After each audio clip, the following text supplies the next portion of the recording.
The final WNBA MVP list has been released. A'ja Wilson and Napheesa Collier were both unanimously selected as first and second in voting. Breanna Stewart, who was the 2023 MVP, placed third, Caitlin Clark placed fourth, and Alyssa Thomas placed fifth. With the 2024 season wrapped up, let's compare the stats of these 5 players against each other when so many records were broken. Clark is the first rookie to have finished top 5 in MVP voting in a decade. First, we look at the fantasy points for each player. While it's not a perfect metric, it's a very good proxy for overall performance across different stats. On the left-hand side is the running average fantasy points per game. The chart on the right-hand side is the total fantasy points as the season progresses.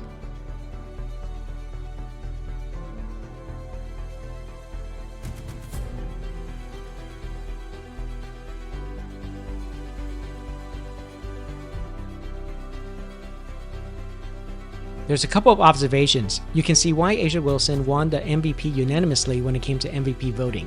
She was very consistent overall across the season and broke the record for total points scored, average points scored per game, as well as total rebounds. The other player to pay attention to is Caitlin Clark. In the first half of her historic rookie season, she was still struggling to adapt to the league. However, after game number 20, she really started to pick up and eventually outscored the other WNBA leaders.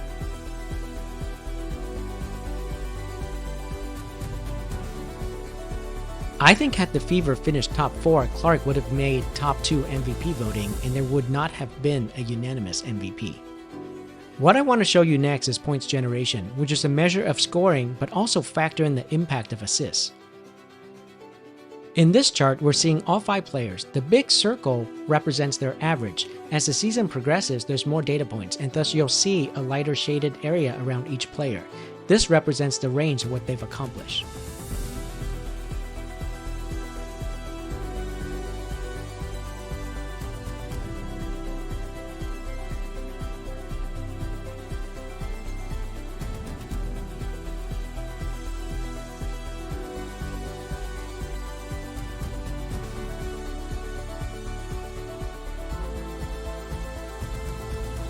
Points generation is an extremely important metric because it is based on actual points scored, which is a measure of impact. You can talk about all the other stats you want, but points win games. As you watch this, pay attention to A'ja and Clark. Wilson is clearly dominating on the points dimension, and from a point generation standpoint, that's where all her contributions are. On the other hand, Caitlin Clark has a much more balanced stats. Overall, this season, Clark scored or assisted to almost 50% of the Fever's points scored, an absolutely insane accomplishment.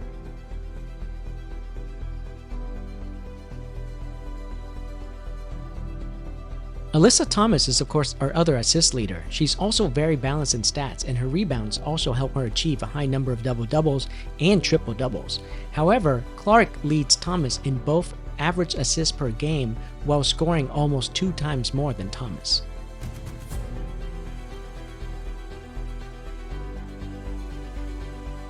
We'll now look at the defensive and offensive rebounds. I've broken this up into 2 dimensions so you can see where the players get their rebounds from. It's not a surprise that Clark is lower here given her positions of play and size.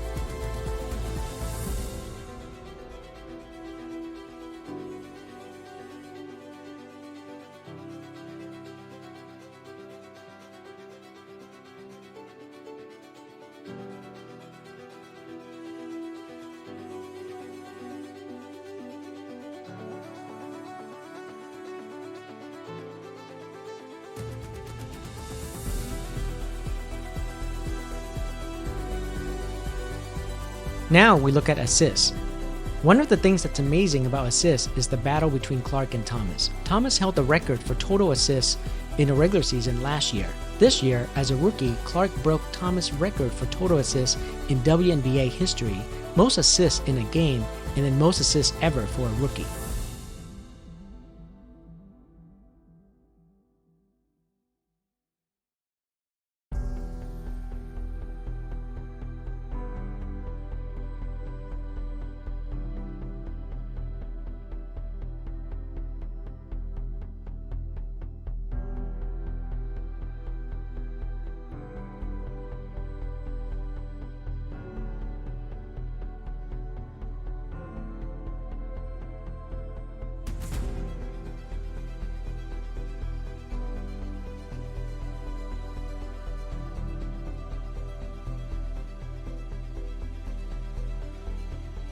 The amazing thing I want you to pay attention to here is Clark in the second half of the rookie season.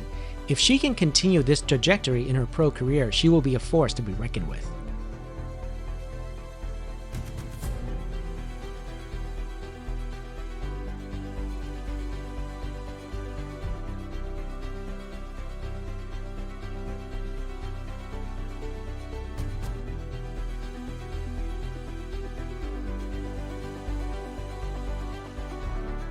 Now we look at steals.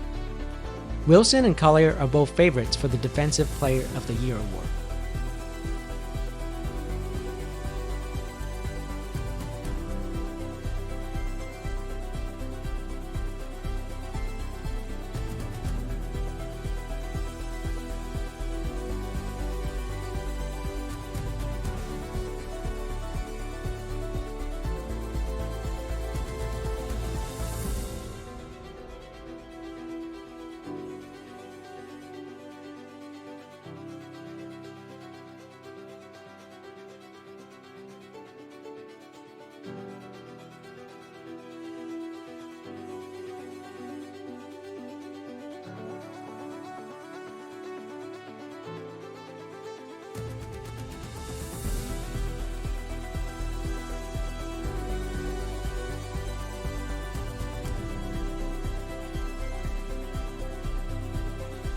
Now we take a look at blocks.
Finally, we look at three-pointers made. Now, some people may point out that this is not a primary stat like rebounds or assists, but three-pointers showcases Clark's position and potential impact to the entire game. She's being guarded much further out than other WNBA players.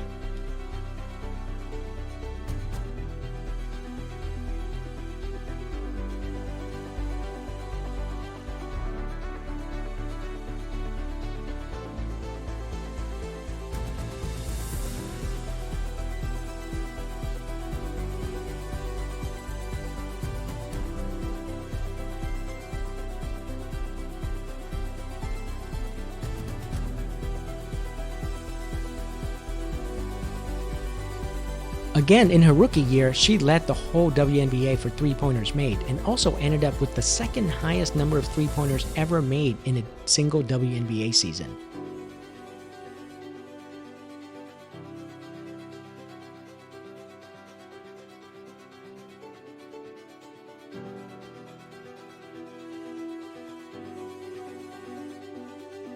That's it for the stats I wanted to cover for the top 5 players as defined by the MVP voting. With respect to the voting, I think Caitlin Clark should have been at least top 3. The Fever made a comeback, but they did lose the last 2 Aces games. A'ja Wilson definitely showed why she won the award, especially when we talk about consistent game performance over the whole season. Let me know what you think and if you care to project what may happen next year. As always, I like to hear from you, so please post a comment and like the video. Thanks for watching.